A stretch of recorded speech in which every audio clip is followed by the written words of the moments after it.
We are introducing new and reinforced legislation before the end of the next legislative session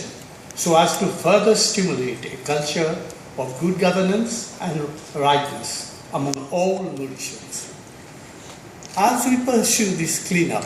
and control exercise, it is crucial